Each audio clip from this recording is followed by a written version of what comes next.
commencer, une petite leçon d'histoire. D'abord, les premiers temps.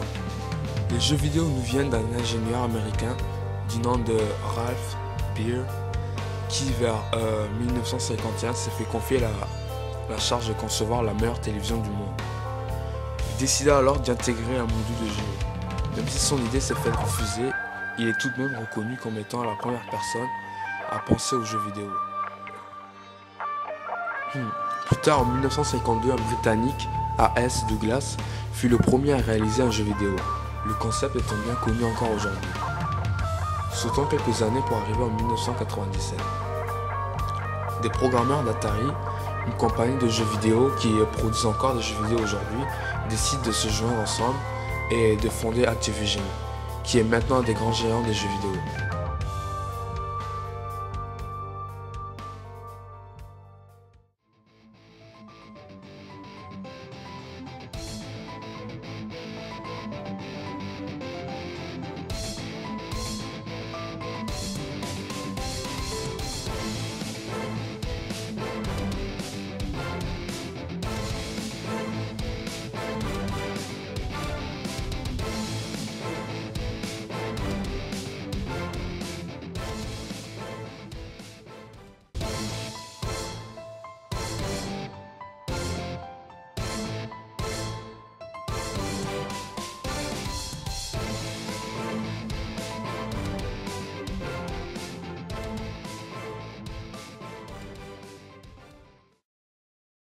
Implantation des jeux vidéo dans notre société. Tout d'abord, avant l'arrivée des jeux vidéo, les gens passaient leur temps à écouter la radio ou à regarder la télévision, ou encore faire des activités quelconques qui n'impliquaient aucun jeu vidéo. Il existait certes des ordinateurs très peu puissants, mais ils ne pouvaient servir de jeux vidéo. Au début, l'implantation des jeux vidéo s'est faite trop vite pour que les gens réagissent. Le phénomène jeux vidéo ludique a entraîné tellement de personnes que personne ne s'y est même opposé. Plus tard, quand les jeux vidéo ont commencé à prendre une place un peu trop importante dans la vie sociale, les gens ont commencé à se rendre compte que ce n'était peut-être pas une bonne idée, notamment les parents qui avaient peur que les notes des jeunes diminuent. En effet, lorsque des consoles comme la PlayStation 2 arrivèrent sur le marché, qui pouvaient non seulement faire lecteur DVD, lecteur musique et quand même rester une excellente plateforme de jeu, tous les jeunes passaient leur après-midi à jouer.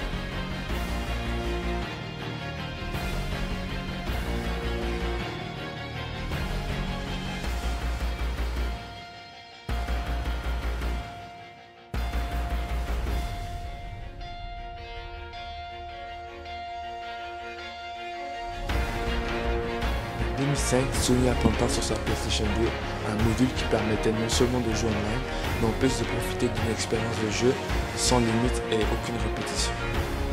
En effet, le jeu vidéo en ligne se joue avec des joueurs qui possèdent le même jeu partout sur la Terre tant qu'ils ont une connexion. Ce qui fait que chaque fois qu'on y joue, l'expérience est différente et le joueur prend un plaisir à écraser toute compétition. Cela augmente le fait de vouloir le meilleur et par conséquent on ne compte plus le nombre d'heures passées sur un seul même jeu.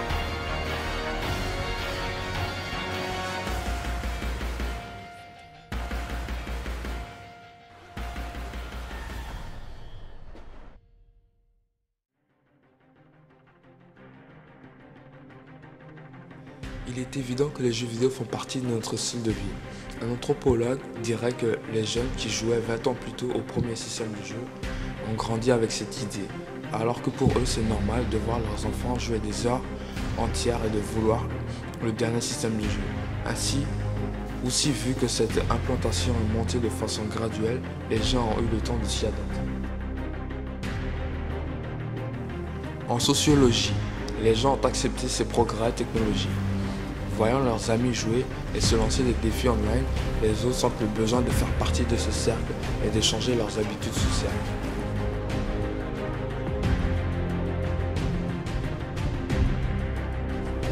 En psychologie, les jeux vidéo sont d'abord vus comme un moyen de relaxation, c'est-à-dire les gens se servent souvent de cette excuse pour abuser du temps passé à jouer.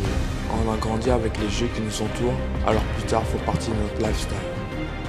Les jeux vidéo sont la preuve d'une avancée technologique.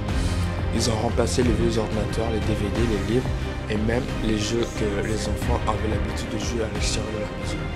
Maintenant, avec un appareil électronique, on peut presque reproduire tous ces jeux-là virtuels.